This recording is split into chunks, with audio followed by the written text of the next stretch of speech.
Hi, I'm Thomas Broadhead. I'm the editor of the Critical Performance edition of the Ives Fourth Symphony. And in this video, I'm going to discuss a special edit that was made to the fourth movement to accommodate conductors who might want to conduct it more or less like it had been done in the 1965 score, believe it or not as how I presented it in the new score. So without further ado, here we go. So here's measure 65 of the fourth movement, and I'm showing the full score here just to show you that it's pretty action-packed at this moment. And everyone is playing in 4/2, except for the BU percussion, which are doing their own temporal thing. And then the oboes, clarinets, and a high bell, which begin to do something very special. And this is the original notation as Ives presented it to us in his manuscript. So let me zoom in on this in a condensed format. So here's a condensed score of the passage, in which the pitched instruments are at the top, oboes, clarinets, and high bell, and the unpitched are at the bottom. And what's going on musically here is a treatment of "There Is a Happy Land" is sounding in the pitched instruments. Dum bum bum bum bum bum bum bum bum bum bum. And the BU is continuing its temporal rondo, right? Well, let's look at what's going on in terms of the rhythms in the pitched instruments. They're playing quartuplets that are subdivisions of dotted halves in the main orchestra. And these quartuplets travel across the bar line. And so it takes 8 of these quartuplets for the cycle to complete itself, which it does, and at the end of 67 and then at 68 it comes in again, starting the cycle up again. But this actually is a correspondence with what's going on in the BU. Every half note in the BU matches a quartuplet in the pitch instruments here. So really, the pitch instruments are playing in a 4/4 with the BU.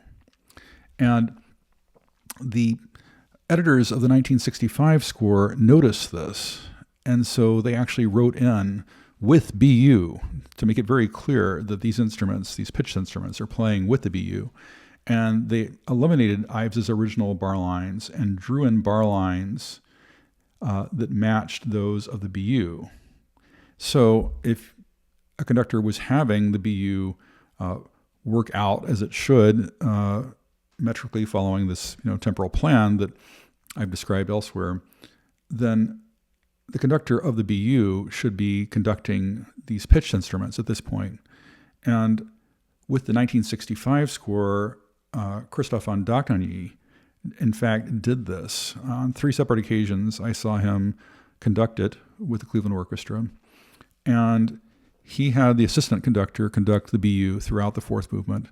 And when everyone got to 65 in the score, the assistant conductor, Yakia Lang, in each case, conducted the pitched instruments here. I saw him cue them, and they were following him.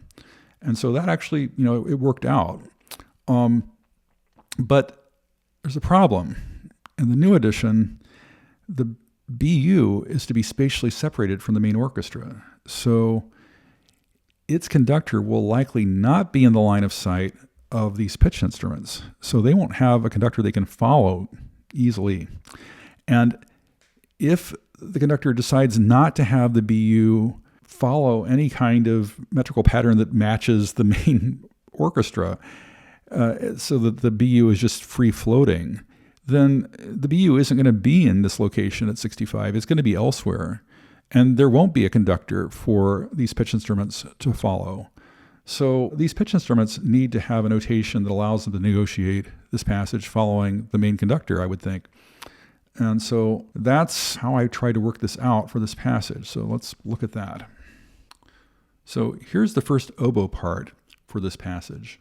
And everywhere that there was a quartuplet, it's been translated into an analytical renotation that fits the meter that the players will most likely be negotiating, because they're going to be following the main conductor at this point, it would seem. And in fact, you do end up with dotted 8ths and 16ths tied to 8ths and things like that. But the resulting music is exactly the same as dum bum bum bum bum bum bum bum bum bum bum and so on. to facilitate counting this passage, I put in these counting numbers above each measure. And these correspond to the kinds of slashes that you'll see players putting into their parts to show where the beats are. And I thought, players are going to be doing that anyway. I might as well expedite the process by putting in these counting numbers. And I did it here, and I did it in other places in the fourth movement, in other passages, and I got compliments. So it seems to have helped players, not just in this passage, but elsewhere in the movement. And this worked just fine in Lucerne and in Berlin and Amsterdam and even in Lexington, Kentucky, with the undergrad orchestra at the University of Kentucky there. Everyone negotiated this passage just fine. You could hear it clearly. Everything was accurate. It was always played simply. It sounded great. One conductor who is prominent, but I won't mention him by name, was not happy with the renotation of the oboes, clarinets, and high bell in this passage.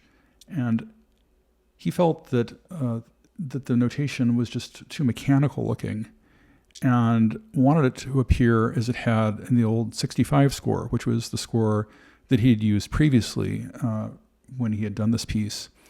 And so he had the orchestra librarian recopy those parts in this passage to match the old notation, the quartuplets that existed in the previous 1965 score, which was undoing all the work I had performed.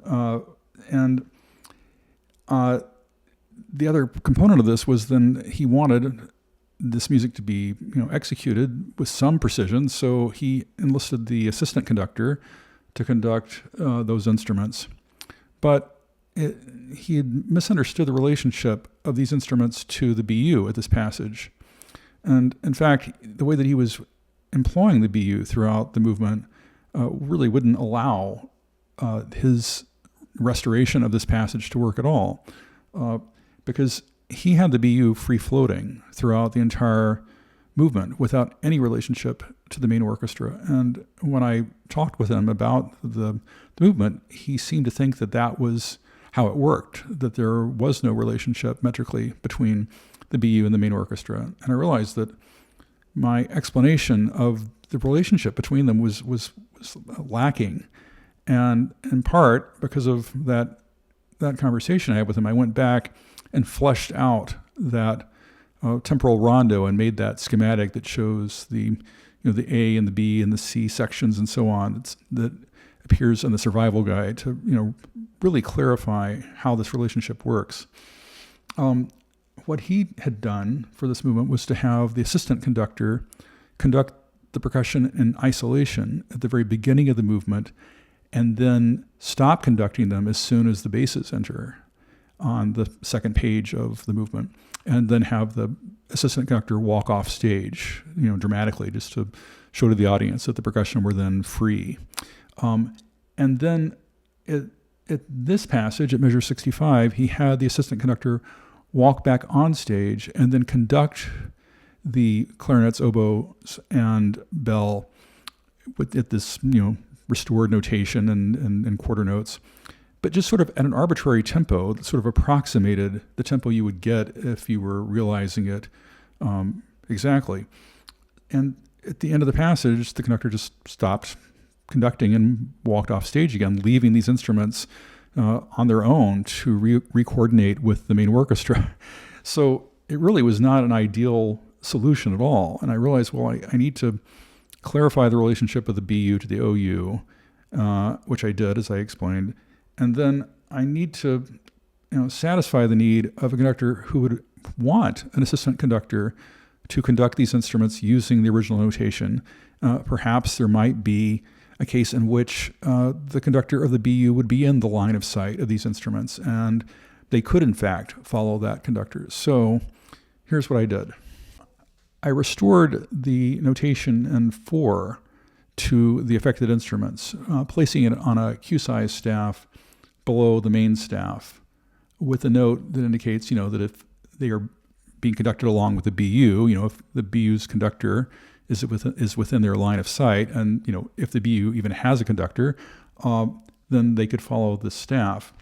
And this eliminates any need for an orchestra librarian ever again to copy out the original notation in four for this part. And so that takes care of the issue and the parts. But there was another thing that I had to do, of course. The second step was to explain the issue and to clarify it. And so I created a new entry in the forward, which covers this. It's called OU Coordination with the BU in the Finale, measures 65 through 70. And here at the beginning, you see I show Ives' original notation, which has the players playing these quartuplets that travel over the bar line, but they're aligning with the 4 pattern of the BU. And then I show what's in the parts for the players to read from. If they're going to be watching the main orchestra, they can read the top staff here. And if they can see the BU conductor, if there is a BU conductor for this passage, they can read the bottom staff.